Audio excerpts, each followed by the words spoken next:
Toute l'actualité politique et parlementaire, c'est le journal de 19 h de Public Sénat. Bonsoir à tous. Voici les titres de ce mercredi. Le laboratoire Servier ne pourra pas échapper à ses responsabilités. Mise au point très nette du gouvernement aujourd'hui après le rejet massif des premières demandes d'indemnisation déposées par les malades victimes du Mediator.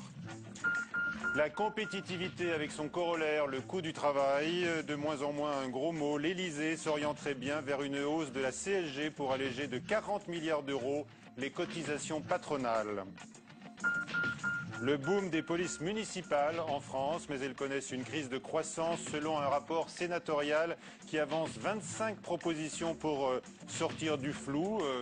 Cette force de sécurité qui est très prisée par les maires. Il y a 4000 communes ou presque qui sont aujourd'hui équipées donc, de forces municipales. Les explications dans ce journal de notre invité, le sénateur PS René Wadirendonck. Et puis autre invité ce soir, Pascal Canfin, ministre écologiste du gouvernement en charge du développement. Le laboratoire Servier est cloué au pilori pour avoir dissimulé le danger de son antidiabétique. Mediator, souvent administré, on le sait, comme coupe-faim, espérait peut-être sortir par le haut du scandale. En effet, les premières demandes d'indemnisation transmises à la commission médicale dépendante du ministère de la Santé sont largement rejetées aux grandes dames des victimes. De la prise du médicament aux pires effets secondaires, notamment sur le plan cardiaque, le lien de cause à effet est difficile à établir cas par cas. Mais aujourd'hui, la ministre de la Santé, Marisol Touraine, s'est empressée de rappeler le laboratoire à ses responsabilités. Julie Hulin. La colère de l'association des victimes du Mediator. À ce jour, 10% des dossiers d'indemnisation ont été étudiés par le collège d'experts de l'Office national des accidents médicaux. Parmi eux, plus de 8 demandes sur 10 auraient été rejetées. Les experts contestent le lien de causalité certain entre la prise de médicaments et la pathologie développée. Si le nombre de cas évoqués semble aujourd'hui peu significatif, les victimes s'inquiètent qu'à l'avenir le refus puisse toucher des milliers de dossiers. La ministre de la Santé, Marisol Touraine, a tenu ce matin à réaffirmer le soutien du gouvernement aux victimes.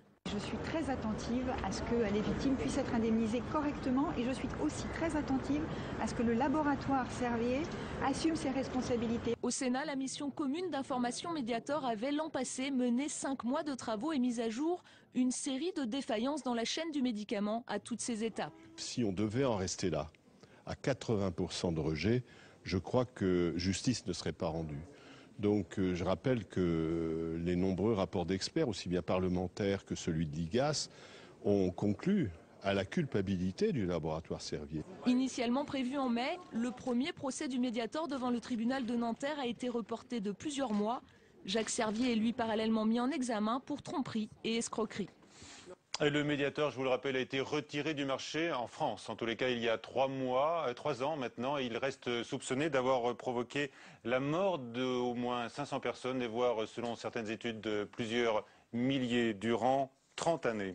Le Sénat a repoussé à 2015 l'interdiction du bisphénol A pour l'alimentaire. L'interdiction de ce composant chimique est maintenue au 1er janvier prochain pour les biberons, mais pour les autres contenants. Donc le Sénat reconnaît que le principe de précaution peut difficilement être imposé aux industriels dans un délai aussi court.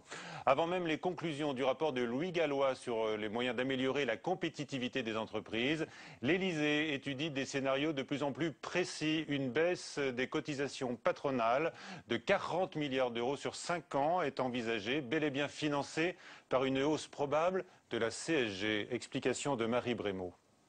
C'était il y a quelques jours au Salon de l'Automobile, en marge de la visite officielle du président de la République. François Hollande avait parlé coût du travail avec les industriels de l'automobile. Cette discussion aurait porté ses fruits. Avant même la publication du rapport de Louis Gallois sur la compétitivité, l'Élysée serait sur une piste. D'après le journal Le Monde, le gouvernement envisagerait une baisse des cotisations patronales à hauteur de 40 milliards d'euros sur 5 ans. L'objectif est clair, améliorer la compétitivité des entreprises françaises. Mais comment financer cet allègement de charges? 2 pistes. Augmenter la CSG, la contribution sociale généralisée, de 8 à 10 milliards d'euros sur 5 ans. Ce scénario aurait la faveur de l'Élysée. Mais une autre piste est envisagée, une taxe écologique qui s'appliquerait donc aux produits polluants. Au gouvernement, les avis divergent. François Hollande a promis des décisions sur le sujet avant la fin de l'année. Et l'UMP ce soir critique un éventuel transfert de charges vers la CSG supporté par tous les Français au lieu de la TVA qui porte aussi sur les importations. La présidente du MEDEF estime que l'angoisse des patrons en France est à son comble. Laurence Parisot dénonce même un racisme anti-entreprise qui minerait l'économie française dans une interview publiée cette semaine par l'Express. Environ 1 millier de salariés de Sanofi ont défilé aujourd'hui à Paris contre la suppression de quelques 900 emplois dans le groupe pharmaceutique qui réalise des profits. Sur les banderoles, on pouvait lire Sanofric à la place de Sanofi. Dans un communiqué, ce soir, les sénateurs socialistes dénoncent le cynisme de ce laboratoire et réclament des mesures immédiates. Des mesures de soutien à la filière photovoltaïque. La ministre Delphine Batho a confirmé aujourd'hui la hausse du tarif de l'achat de l'électricité pour les Français qui installent des panneaux solaires chez eux. La filière est aux abois depuis quelques mois maintenant. Sandra Cerquera. C'est une bouffée d'oxygène pour la filière photovoltaïque. Le tarif de rachat de l'électricité produite par les installations de moins de 100 kW repart à la hausse. Elle augmente de 5,1% et même de 10% supplémentaires si le matériel provient de l'Union européenne. Une décision attendue par les professionnels du secteur, soucieux de relancer le Made in France. Ça va donner un souffle nouveau aux fabricants français qui sont européens et donc ils vont bénéficier en premier de cette mesure. Il y a donc environ 1500 emplois chez ces fabricants français, donc 1500 emplois qui sont en jeu et qui vont être maintenus, confortés donc par cette mesure. Une filière plutôt malmenée ces dernières années. En 2007 pourtant, lors du Grenelle de l'environnement, tous les espoirs sont permis. L'État s'engage à racheter l'électricité des particuliers à des tarifs avantageux, avant de mettre en place 3 ans plus tard un moratoire, parce que le système s'avère trop coûteux. Les tarifs sont alors revus à la baisse, les carnets de commandes se vident et la filière photovoltaïque perd 15 000 emplois. Les entreprises espèrent aujourd'hui que cette nouvelle hausse des tarifs va relancer la production. L'État, par ailleurs, s'est engagé à passer commande de plusieurs grosses centrales solaires. J-1 avant les États généraux de la démocratie territoriale. 2 jours de débat, d'abord au Sénat et puis à la Sorbonne. Ce sera à suivre sur Public Sénat. Les élus veulent se faire entendre avant la nouvelle étape de la décentralisation annoncée par le gouvernement. Ces dernières semaines, les communes, les régions, les départements ont plaidé leur cause et surtout défendu leur place dans le millefeuille territorial français. Eh bien, c'était le tour aujourd'hui des intercommunalités dont les contours et les compétences suscitent toujours énormément de débats à chaque fois localement. Elles tiennent donc leur convention nationale à Biarritz. Reportage de Mounir Soussi et Camilla Compusano. Un congrès à guichet fermé, pas assez de place pour les représentants des plus de 2500 communautés de communes, alors qu'une nouvelle étape de la décentralisation est sur les rails. Face aux départements et aux régions, ces élus n'ont pas l'intention de rester sur le quai. Un nouvel acte de décentralisation, c'est plus de pouvoir pour les intercommunalités, c'est plus de pouvoir pour les acteurs territoriaux, pour les régions, parce que c'est comme cela, c'est de nos territoires que pourra aussi repartir la croissance. Pointé du doigt dans l'explosion des dépenses des collectivités locales, les communautés de communes acceptent la critique, mais refusent d'assumer seules cette responsabilité. Lorsque l'on prend les chiffres aujourd'hui, ceux de l'intercommunalité ont grandi, mais également ceux des communes. C'est là peut-être qu'il faut s'interroger, c'est que les communes continuent à augmenter et à embaucher du personnel alors qu'elles transfèrent des compétences à l'intercommunalité. L'intercommunalité est un niveau supplémentaire du millefeuille administratif pour ses détracteurs, mais elle sait mettre son principal atout en avant, la proximité. Quand on veut qualifier le développement, on pense à quoi? On passe à l'emploi, aux services, à la population, au cadre de vie, au logement. Et qui est mieux que ces structures comme les comités de communes et les ALO qui portent le développement, c'est bien leur spécificité. Désormais, les représentants seront élus directement par la population. Le premier rendez-vous dans les urnes est prévu pour 2014. Le maire du 8e arrondissement de Paris, l'UMP François Lebel, crée la polémique à la manière de Monseigneur Barbarin. Le mariage gay ouvrirait la porte à l'inceste, la polygamie et à la pédophilie, écrit-il dans son bulletin municipal. Il évoque un spectacle mortel pour la civilisation avec la porte ouverte, écrit-il toujours. Avec la légalisation du mariage gay à n'importe qui pour faire n'importe quoi. Fin de citation. Désapprobation aujourd'hui à l'UMP. Tollé à gauche. Le maire de Paris, Bertrand Delanoë, dénonce ce soir des propos répréhensibles sur le plan pénal. Invité du 19h, donc Pascal Canfin, ministre écologiste en charge du développement. Bonsoir. Bonsoir. Et merci d'être avec nous. D'abord, que vous inspirent ces propos donc, du maire du 8e arrondissement de Paris sur les conséquences, selon lui, du mariage gay?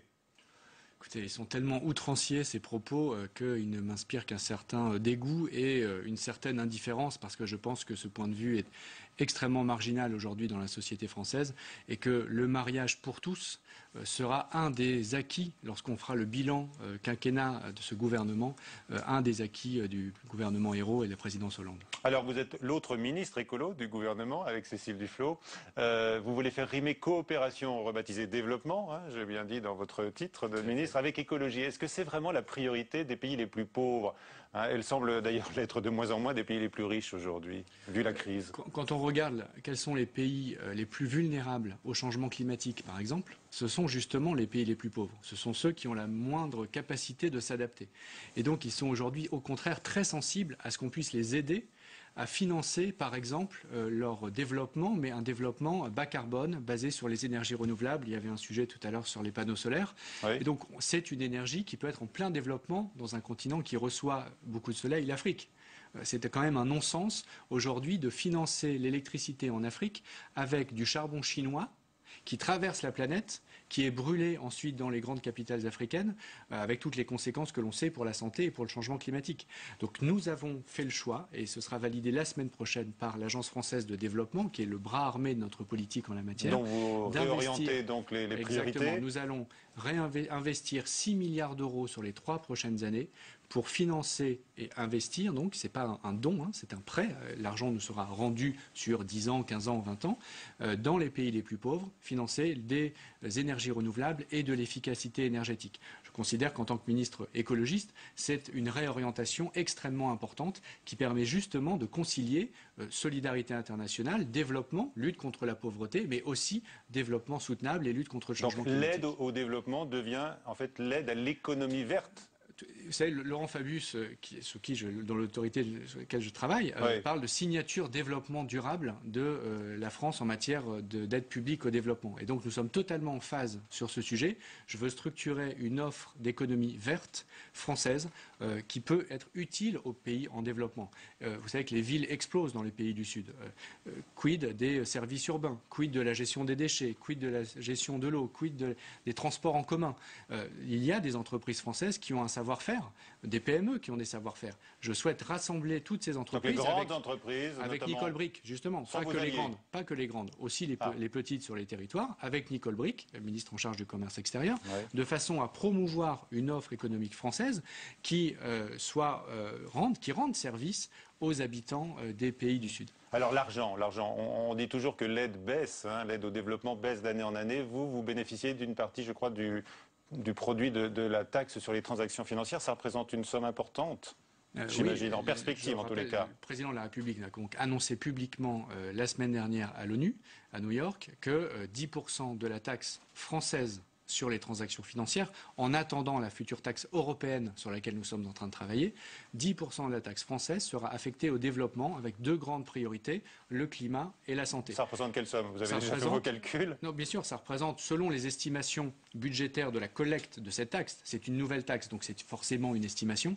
160 millions d'euros qui viendront en plus donc, de l'argent qui était déjà budgété pour financer le développement. Ça veut dire que nous ne sacrifions pas la politique de solidarité internationale. C'est-à-dire qu'en période de disette budgétaire, alors qu'on serre la vis quand même dans tous les ministères, vous ne vous plaignez pas, Pascal Canfin? C'est un choix politique qui a été fait. Mais vous ne vous plaignez pas? Non, je ne me plains pas, dans la mesure où j'assume évidemment la baisse, la recherche d'efficacité supplémentaire et une certaine baisse des dépenses de fonctionnement qui est transversale à l'ensemble des ministères, sauf les ministères prioritaires comme l'éducation. Oui. Par contre, il y aura en plus, et pour contrebalancer en quelque sorte cet effort, les recettes de la taxe sur les transactions financières. Alors parlons du budget justement. Vous avez entendu que le gouvernement, l'Élysée en tous les cas, envisage d'augmenter la CSG pour alléger les charges des entreprises. On parle également d'une fiscalité écologique. Écoutez, il y a des réunions de travail sur le sujet. En ce moment, les chiffres qui sont annoncés dans le journal Le Monde ne sont pas forcément les bons. D'après mes informations. Corrigez-les. Je ne vais pas les corriger. D'abord, d'une part, ce n'est pas à moi de faire l'annonce, et d'autre part, je pense qu'ils ne sont pas encore arrêtés, puisque justement, il y a des réunions de travail sur le sujet. Donc, mais on s'oriente vers une hausse, effectivement, de la CSG. En revanche, la question qui est posée, et c'était aussi posée au gouvernement précédent, je pense qu'il ne faut pas faire de polémique sur ce sujet-là, c'est comment on élargit le financement de la protection sociale pour éviter de faire en sorte que ça pèse uniquement sur les cotisations et donc sur le travail. C'est un sujet, c'est une problématique partagée par tout le monde, par la droite, par la gauche. Donc je pense que si on pouvait éviter... Ce qui n'était pas très présente dans la campagne électorale de François Hollande quand même. Si, la grande réforme fiscale... Sur le coût du travail. Non, mais la grande réforme fiscale et la nécessité d'élargir le financement de la protection sociale, qui est exactement ce dont on parle là, c'était déjà présent et c'est une chose que l'on porte également. Et la fiscalité écologique pourrait être un des leviers qui permettrait de faire ce basculement et donc de financer une petite partie, bien évidemment, de la protection sociale avec de la fiscalité écologique. C'est une réflexion qui est en cours. Nous en avons également parlé dans le cadre de la conférence environnementale qui a eu lieu il y a 15 jours. Et donc, nous avançons en parallèle sur ces chantiers. Alors, autre sujet, bien sûr, le traité budgétaire européen. Une majorité de sénateurs écologistes va s'opposer ou va s'abstenir. Ils ne seront que 2 sur 12 à voter oui. Dites-moi, vous êtes membre du gouvernement et le Premier ministre n'a pas réussi son effort de persuasion, donc, y compris sur vous peut-être d'ailleurs. On peut inverser les chiffres que vous avez donnés, puisqu'ils ne seront que 3 sur 12 à voter contre. Ça veut dire que l'essentiel des sénateurs écologistes vont s'abstenir. Une petite minorité va voter contre, une petite minorité va voter pour. Le Premier ministre, vous êtes sous l'autorité de Jean-Marc Ayrault, a dit qu'aucune voix ne devait manquer, aucune voix de la majorité. Non, les choses sont extrêmement claires et nous avons eu l'occasion d'en débattre assez souvent, vous pouvez l'imaginer, avec Bernard Cazeneuve qui est en charge des affaires européennes ou avec Jean-Marc Ayrault directement. On ne peut pas faire du TSCG, qui est un héritage du passé. Le traité budgétaire, Le traité budgétaire, un héritage qui est un héritage objectif du passé. Il a été négocié avant que nous prenions les responsabilités. Il est repris en compte par le président. Et on ne peut pas faire de ce traité l'alpha et l'oméga de la politique européenne. Et donc, il y a un certain nombre de désaccords, y compris au sein du Parti socialiste, sur ce traité. Parce que la déclaration de Jean-Marc Ayrault hier a bien montré d'ailleurs qu'il y avait des discussions et qu'il avait entendu les questionnements des uns et des autres. Mais ce que je dis, moi, à titre personnel et en tant que ministre, c'est qu'il serait souhaitable que les parlementaires écologistes ne votent pas contre. Donc une politique soit de vote pour, soit d'abstention, tout simplement pas pour des raisons de solidarité gouvernementale. Je vais vous dire pourquoi. Parce qu'en fait, ce traité, c'est un compromis dans le cadre d'une négociation plus générale. Il y a la banque, c'est un triangle. La Banque centrale européenne, la solidarité avec le mécanisme européen de stabilité et le traité. Donc quand on regarde le traité, il faut avoir l'ensemble de cette négociation en tête pour pouvoir définir son vote. Allez, toute dernière question. Vous avez accompagné François Hollande à l'Assemblée générale des Nations Unies, à New York. On dit qu'il vise 2015 pour que se tienne en France la prochaine conférence de l'ONU sur le climat. Vous confirmez? Il l'a annoncé lors de la conférence environnementale. Il l'a redit à plusieurs reprises à l'ONU. La France est disponible pour accueillir la grande conférence sur le climat de 2015 qui devrait accoucher du futur régime climatique, c'est-à-dire des règles internationales pour lutter efficacement contre le changement climatique. Merci Pascal Canfin de nous avoir rendu visite aujourd'hui, alors que vous avez participé il y a quelques instants à un colloque justement sur la politique de développement au Sénat. Sur la politique de développement qu'on a évoquée. Merci à vous. Près de 4000 communes disposent d'une police municipale dans notre pays. Eh bien, ces polices municipales connaissent une crise de croissance selon un rapport sénatorial qui avance donc aujourd'hui 25 propositions pour sortir du flou de cette force de sécurité qui est donc très prisée par les maires. On en parle avec nos invités dans un instant. Mais d'abord, Jérôme Rabier. Rassembler dans une seule et unique police territoriale tous les effectifs de sécurité qui dépendent du maire, c'est la proposition phare du rapport d'information sur la police municipale. Les 18 000 policiers municipaux, les presque 2 000 gardes champêtres et les 5 000 agents de surveillance de la voie publique seraient ainsi réunis sous un seul et même statut. Pas de bouleversement en revanche sur la question sensible de l'armement des effectifs. Les rapporteurs souhaitent laisser ce choix au maire, comme c'est le cas aujourd'hui, en fonction des missions effectuées. Seule préconisation, renforcer la formation des effectifs quand ils sont armés. Les sénateurs rappellent aussi que la police municipale ne doit pas se substituer ni être le supplétif de la police nationale.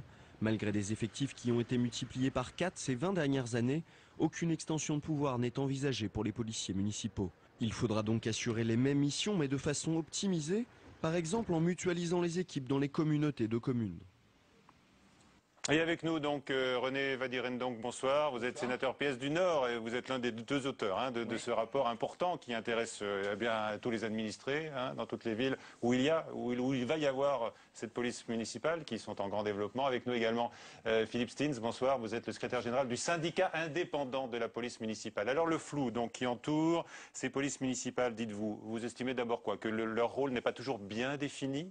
D'abord, avec François Pillet, sénateur rattaché au groupe UMP, on est arrivé à une méthode et à des conclusions totalement partagées.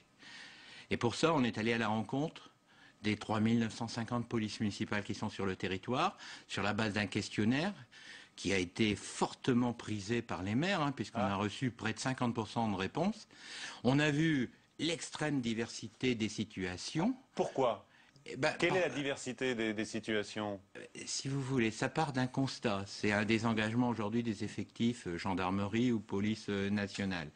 Et donc, il y a quand même chez les maires un souci de répondre à la pression de la population et en même temps sécuritaire. Et en même temps un souci de ne pas se laisser embarquer comme de simples supplétifs du désengagement de la gendarmerie et de la police nationale. Donc ils revendiquent, ces maires, ils revendiquent une meilleure définition des fonctions. Ils disent, mais alors très majoritairement, attention, on nous a donné des prérogatives judiciaires, et notamment sur le stationnement et la police routière. D'abord quand nous les encadre mieux et qu'on nous permet de les faire correctement avec des mesures de simplification que l'on retient. Mais ne nous embarquez pas davantage sur le judiciaire, parce que ça nous éloignerait de ce que massivement on réclame, c'est-à-dire de rester une police de la prévention. De la présence, en de la quelque sorte. présence de proximité. Pour de le la vivre prévention. ensemble, dans la commune, Ça, c'est quand même dans les quartiers, dans la la rue. clarification de la mission qu'on a entendue. Très bien. Alors ça, c'est là pour le point de vue des maires. Mais Philippe Stins, est-ce que vous avez des revendications en la matière? Est-ce que vous aimeriez demain être officier de police judiciaire pour aller plus loin? Non, je ne pense pas que ce soit une priorité pour les policiers municipaux. La police nationale a des missions. Il ne s'agit pas de se substituer à la police nationale. De fait, on ne peut pas le faire. La police nationale a pour mission première la défense des institutions de la République, ce qui n'est pas le cas de la police municipale. Quant à la police judiciaire, au sens large du terme, c'est-à-dire les enquêtes, il faut une police centralisée pour les effectuer. En revanche, pour la police de terrain, une police décentralisée est parfaitement adéquate, à condition que les élus locaux connaissent leurs fonctions qu'ils ne connaissent souvent pas eux-mêmes, et qui laisse travailler les professionnels. C'est-à-dire que le maire est un représentant de l'État sur la commune, ce qu'ils oublient. On dit l'État se désengage, le maire représente l'État. Le maire est officier de police judiciaire, et le maire doit faire appliquer les lois et les règlements de la République. Or malheureusement, certains maires ne le font pas. Certains maires ne le savent même pas. Donc ils emploient leurs policiers municipaux à tort et à travers. Qu'est-ce qui vous choque le plus aujourd'hui, vous, dans l'usage de vos collègues? Ce qui me choque le plus, c'est de voir des policiers municipaux qui sont employés pour servir l'apéritif aux commémorations. Ou alors pour apporter les repas aux personnes âgées. Monsieur le sénateur, c'est des cas fréquents, ça? Je ne pense pas que ce soit des cas fréquents. De toute façon, si vous voulez, pour respecter le pouvoir de police des maires, et en même temps la diversité des situations constatées, nous on a cherché, c'est quand même l'axe central des propositions du rapport, à ce que les doctrines d'emploi qui varient d'un territoire à l'autre, soit contractualisées dans un cadre commun entre la police nationale, le procureur de la République pour celle des attributions judiciaires et bien sûr le maire. L'avantage de ce mode de faire, c'est que ça donne des droits et des devoirs à la collectivité qui emploie les policiers. Il y a une question fondamentale, c'est bien sûr... Faut-il ou non armer les polices municipales? Elles le sont majoritairement aujourd'hui. Elles sont... Après tous les débats qu'il y a eu ces dernières années. Écoutez, franchement, d'abord, il ne faut pas être hémiplégique quand on aborde ce genre de sujet. D'Evry à Nice, on a rencontré effectivement des polices municipales qui étaient armées.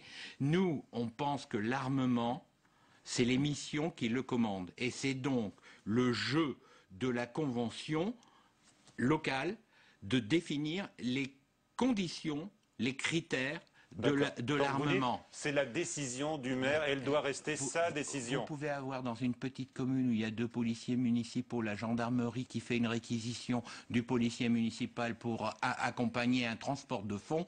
Il ne serait pas choquant que la Convention l'a dit, eh bien, quand il exerce cette mission-là, le policier municipal est armé. Philippe Stins, est-ce que là vous avez des revendications en matière d'armement? Monsieur le sénateur est un homme politique, c'est tout à fait normal qu'il fasse de la politique. Le problème, c'est qu'on applique une réponse politique à une question technique.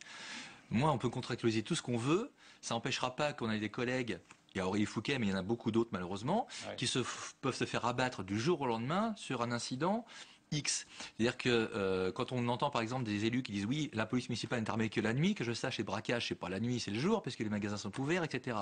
Donc moi, je demande qu'on me fasse ça par contrat et qu'on me garantisse que dans la rue de X, à tel endroit, à telle heure, il va rien se passer, qu'on va pas croiser un individu armé ou complètement fou qui va tirer sur les gens. Et je pose la question, monsieur le sénateur, devant une école, quand un Mohamed Merah, s'il y a un policier municipal qui est devant l'école, qu'un Mohamed Merah commence à tuer des enfants, qu'est-ce qui va se passer? Le policier municipal qui n'est pas armé va appeler la police nationale. Le temps que la police nationale arrive, machin, il y aura 10 enfants de mort. Qui est responsable? Qui est responsable à ce moment-là? Et je vais vous dire une autre chose. Allez, répondez sur ce point. Non, simplement une chose. Simplement une chose. Quand j'avais 18 ans, j'ai fait mon service national dans la police nationale. 18 ans, j'étais armé sur la voie publique, ça ne posait de problème à personne. Les cadets de la République sont armés. Les agents de sécurité des agents de sécurité qui sont des contractuels sont armés. Les agents de la SUGE, de la SNCF sont armés. Il n'y a que sur les policiers municipaux que ça pose un problème. Je voudrais savoir pourquoi les policiers municipaux seraient plus mauvais que les autres forces de l'ordre. Pourquoi les policiers municipaux à chaque fois ça pose Le sénateur Van Dieren donc vous répond. Alors, je réponds que sur la base de ces propositions, l'armement n'est plus un sujet tabou. Il devient une possibilité d'équipement des policiers municipaux sur la base d'une convention où tout le monde est devant ses responsabilités. Le maire, le procureur, qui donne l'agrément, je vous rappelle, et bien sûr, le représentant pas de règle du préfet. nationale, encore une fois. La doctrine d'emploi, c'est la mission qui commande l'utilisation. Donc c'est l'autorité du maire en la matière qui compte. Absolument. D'accord. Donc il faudra faire avec les maires qui ne veulent pas vous armer. Vous seriez parfaitement d'accord, donc, monsieur le sénateur, qu'un employeur qui est le maire, qui est l'autorité territoriale, se poursuive en justice parce qu'il n'a pas armé un policier municipal qui se fait abattre. Là où il pourrait y avoir une responsabilité de sa part, c'est que s'il n'avait pas pris une convention qui définissent avec précision quelles sont les attributions de sa police municipale, et cela en accord avec les autres partis. Parce qu'effectivement, un policier non armé, moi à Roubaix quand j'étais maire, j'avais pas armé les policiers, mais j'avais signé une convention. Il était clair que j'avais pas des horaires de nuit. Il était clair que quand il y avait du maintien de l'ordre, c'était la police qui s'y collait et pas la police municipale. On va pas vous réconcilier. Le maintien de l'ordre n'est pas du ressort de la police municipale. municipale. Une question taboue à la fin peut-être pour vous. Est-ce qu'il y a plus de problèmes d'éthique avec les policiers municipaux qu'avec les policiers nationaux, sachant qu'il y a quelques affaires de ripoux qui sortent en ce moment, notamment avec la BAC à Marseille? Vous avez une réponse là-dessus? Moi, je peux vous dire une chose, et les représentants syndicaux l'ont dit également, il faut améliorer très significativement la formation des policiers municipaux. Et on fait des préconisations assez fortes pour garantir justement un référentiel de qualité dans le service dont l'éthique est une dimension incontournable. Très bien, c'est aussi bien sûr l'une de vos préoccupations. Vous allez le confirmer, mais on n'a plus le temps. Je constate juste qu'on a créé le CNAPS pour surveiller les sociétés de sécurité privée. On ne peut pas faire une inspection générale des polices municipales. J'aimerais bien savoir pourquoi. Peut-être pour pas embêter les maires. Très bien, continuez votre dialogue. Vous avez encore beaucoup de choses à vous dire. Merci à tous les deux. C'est la fin de ce journal. À demain 19h et à 22h. Bien sûr, Sonia Mabrouk pour le prochain rendez-vous d'information sur Public Sénat. Bonsoir. À suivre sur LCP, Assemblée nationale, question d'info.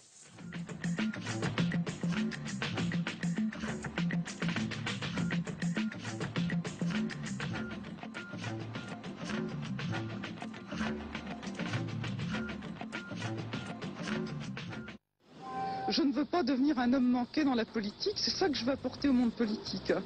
Figure atypique de la politique, Roselyne Bachelot s'est souvent illustrée par son style, sa liberté de ton, voire ses gaffes, diront certains. Aujourd'hui, alors qu'elle quitte la scène politique, quel bilan tire-t-elle? Était-elle si libre que ça? Cette semaine, nous déshabillons en tout bien, en tout honneur, l'ex-ministre de Jacques Chirac et Nicolas Sarkozy. Déshabillons-les, présenté par Hélène Risser, c'est ce soir à 22h45 sur Public Sénat.